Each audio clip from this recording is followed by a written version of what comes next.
The queen stood and smiled through venom-painted lips. I pray that everyone who claimed me a fallen daughter of a fallen house enjoyed their fall from the high city. Adriana had stared down many a foe over her years of service. She had dealt with her share of household pets as well. This snake was no different. Our city will not turn over to you so easily. They already have, Marchesa said plainly. She stood from the vanity and opened the chest under the window. From where Adriana stood, she could see, peeking out of the interior of the chest, a brilliant and shining suit of armor. The queen lifted the black rose-adorned breastplate so that the captain could inspect it from where she stood. It was clearly built for her. You already know I'm not putting that on. I felt I should offer it at least. Adriana shook her head in disbelief. And what about the people? They will adore me, Marchesa said, leaving the chest to return to her vanity.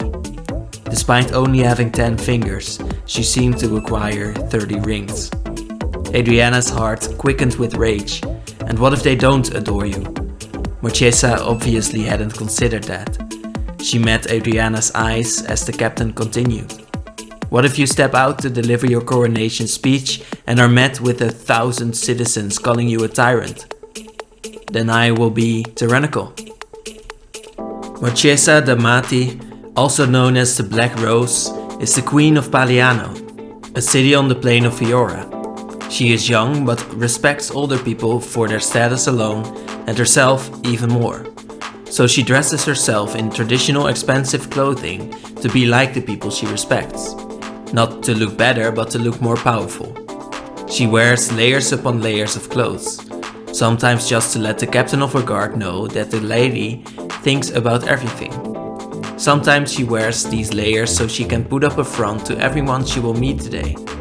Marchesa makes sure that she knows exactly who it is that she meets at every moment. Her house, army and minions all have to exert an aura of power.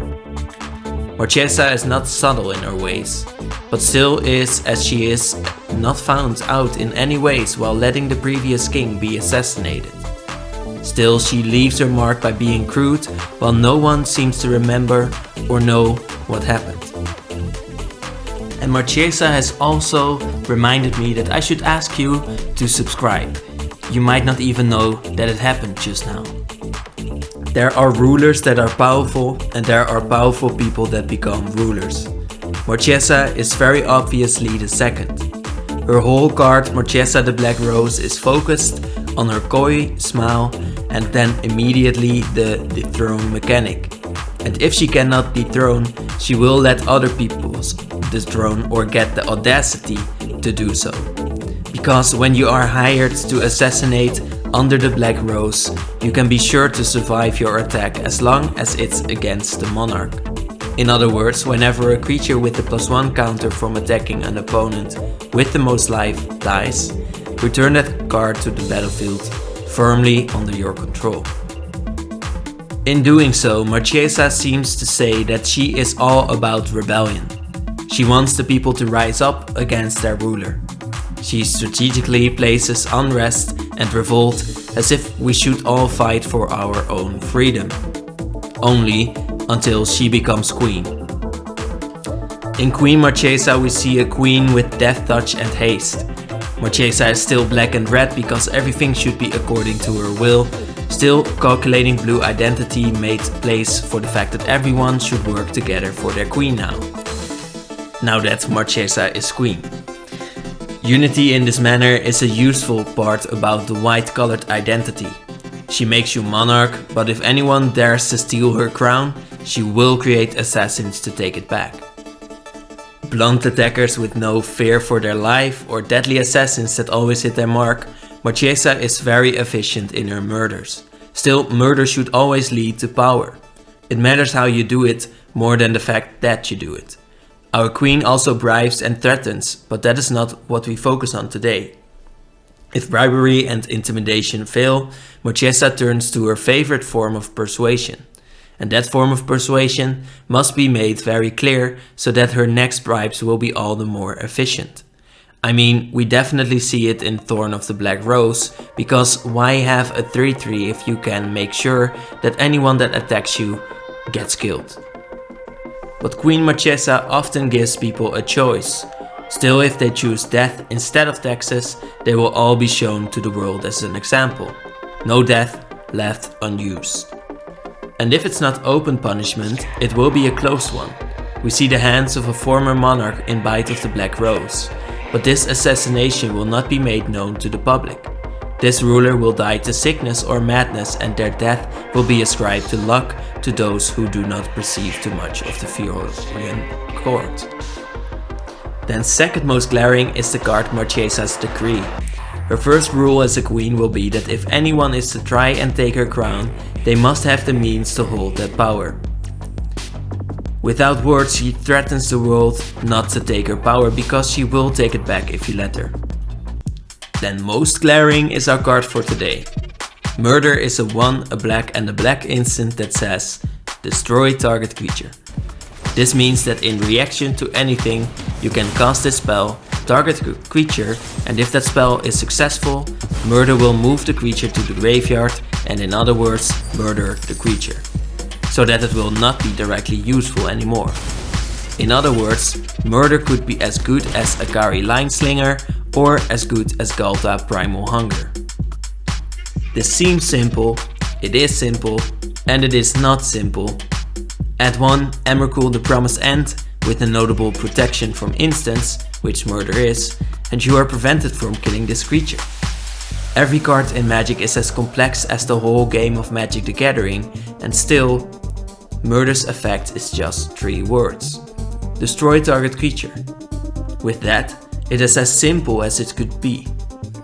In this art we see a man in a throne with a sword through his heart, and a less well spottable crown in his left hand, his lifeless body stiffened to hold his now worthless power. This murder is one of the most blunt ways of performing the art in a fantasy world. We see Marchesa apologizing for this bluntness in the flavor. No matter how busy my schedule gets, I always try to take time for that personal touch. Well, it's not an apology, but what did you expect from Marchesa? Marchesa did not have much time for an intricate murder, so she did one in the shadows with 1 source of light. The weirdly shaped throne casts round shapes of shadow in this light on the wall, which might almost as well have been the heads of our hasty assassin who has more work to do. In this art we see more of this light, and even though this use of light is not mainstream, many people have looked at the art of Michelangelo Merisi da Caravaggio for any kind of lighting techniques. A master of art and a master of light that has been used in examples thousands of times, and whose stark contrast of lights leaves everything to the imagination, while you still exactly see what needs to be seen and when you need to see it. Still, while the resemblance is there, I mostly think of another piece. The Anatomie Céleste van Dr. Nicolaas Tulp, or the Anatomy Lesson of the Same Doctor from Rembrandt Harmazoon van Rijn, otherwise known as a magician of art because of how much he dives into the mystery of what should not be known. Or at least, Van Gogh called him as such once. This piece from Rembrandt has left a mark on anyone that has seen the piece. You will have to see this for yourself, but the painting actually changes when you walk past it, and therefore this piece cannot be shown in pixels. That's how good it is. Still, we can try to look at the light, where yes, we see the beautifully painted faces of the people that have paid to be in the painting in order to look interesting, but we can also see, and you probably saw it first, the body of a dead man on the table in this anatomy lesson. The arm is held up by Dr. Nicolaas to show us, the viewer, how a dead body looks on the inside, surgically opening the eyes of people for centuries to come in a way too practical manner. Now, comparing anyone to Rembrandt is sacrilege. Van Gogh said so even. But the lighting is at least in the same style from Alan Williams, and this is to say that we should look at this murder as a lesson. We should not be shocked about the sight, we should see it and know the message it is meant to send. Still, for his time, Rembrandt used a shocking sight and the piece left a ripple in history. As should a murder shock you, even though the message is clear that this was Marchesa and you should know that we should not try to argue with her rule.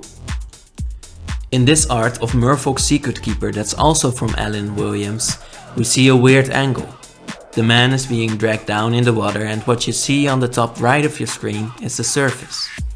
This is almost to say as if the light of above is being dragged out of your eyes the deeper you look. In the same way, the darkness is where the secrets are kept.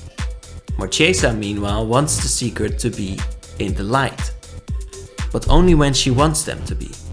In this way, what's in the light is often there by design.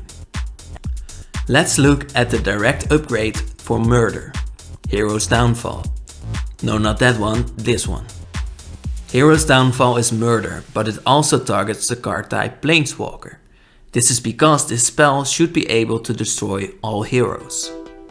Now in this particular piece we see Odric when he is killed by a vampire. A tragic moment that no one would be able to stomach.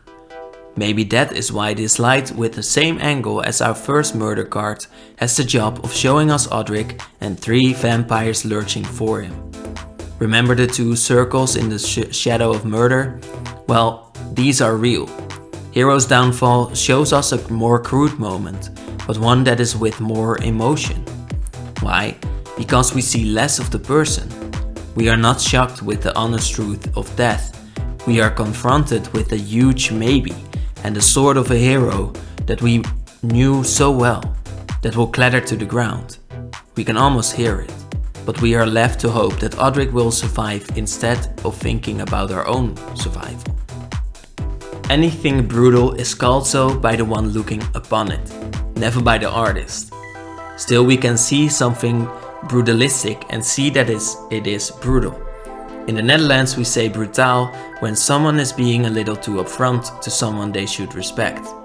Therefore we often use it with children. In the art style that you see here, brutalism is referring to architecture that takes up so much presence in the street's view that its square grey lines are the only thing you can see. It was at first called brutal because it would signify the step away from beautiful authentic buildings to big concrete ones meant to house a lot of produce. Yes, brutalism is originally a communist term.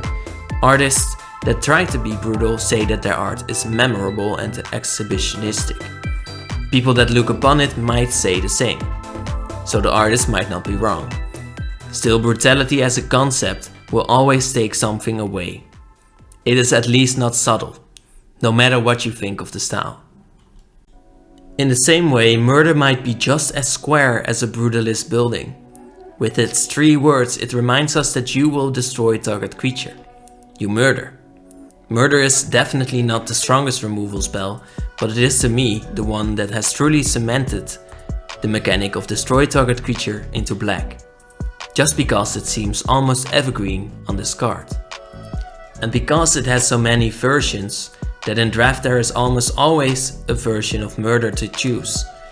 Wizards state that only 20% of packs have removal, which means that this is a whole lot of murder for a card type that only makes up for about 1 out of 60 cards.